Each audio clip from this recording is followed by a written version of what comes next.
ఏమేందో ఒకేసారి చచ్చిపోయి తెలిసే ఎంతలా ఉన్నాయో బాబు బొచ్చులు.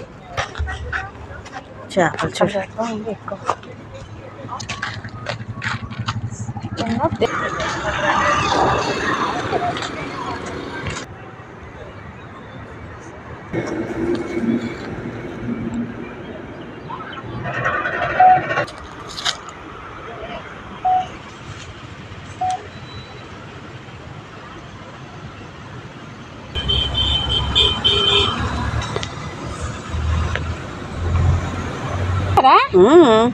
బొచ్చులు కావాలంటే తినగా తినగానే కొంపు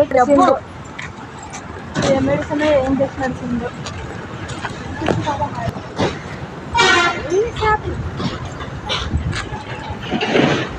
ఏ చేపలను పట్టుకోమన్నా పట్టుకుంటాము, ఏ చేపలను పట్టుకోమన్నా పట్టుకొని చక్కగా అమ్ముకొని డబ్బులు చేస్తుంది. తోడరా పెద్ద చేపలు కలుకని మళ్ళీ ఇలాగా అయిపోయి చేపలు చూడండి. అది చూడు అంత చేపలు చూడు ఒకసారి సరిపోద్దా అలా అవన్నీ పెద్ద చేపలే పడదాం అంటే దిగు అంతలో ఎంత చేపలు గుట్లు తేలేసేసి బాబు అది ఎవరికంటే ఆ పాపం అలా చేప చూడు గుడ్డ అలాగా నూరెలాగా ఆల వదిలిస్తుంది బొచ్చి చాలా